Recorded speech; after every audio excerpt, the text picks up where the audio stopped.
Այն, որ Հայաստանի և Ադրբեջանի նախագահները Լեռնային Ղարաբաղում հակամարտության էսկալացիայից հետո առաջին հանդիպմանը հայտարարել են խաղաղ կարգավորման հանձնառության մասին, չի նշանակում, որ սահմանին իրավիճակը կփոխվի։ Երևանցիների դիտարկմամբ ՀՀԿ հետաքննող մեխանիզմների ներդրումն էլ մեծ նշանակություն ունենալ չի կարող։ Հաշվի առնելով այն, որ մոնիթորինգ պարբերաբար իրականացվել է, բայց շոշափելի արդյունքներ չենք քաղել։ Ինձ թվում է, որ չեն ներդնի,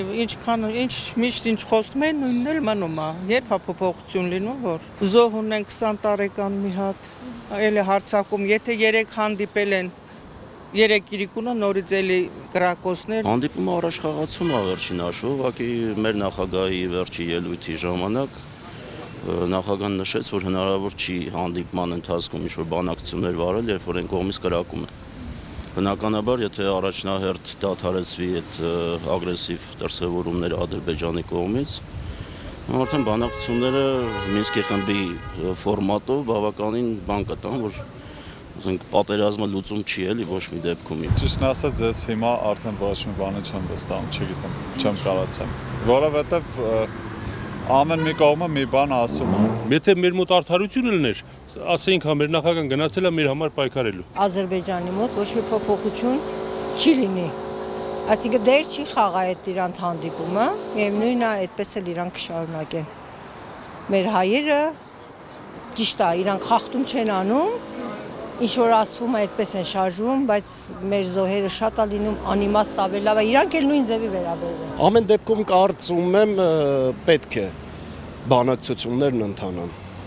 Դա դրական դինամիկա անպայման կապահովի։ Այս հանդիպումն էլ ոչ մի բան չի տա, որտեղ Ալիևը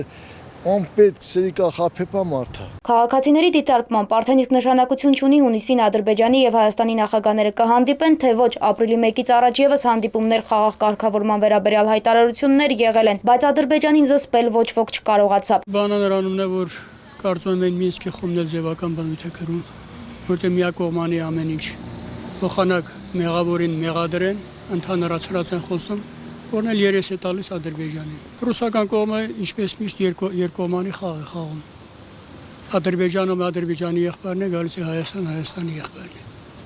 Իր շահերի համար Հայաստանը երևի Ռուսաստանի պետք է առանց հայերի։ Իրեն տարածքն է պետք։ Ինչ լինում է, սաղ ասում են կողմերը դա ճիշտ չի։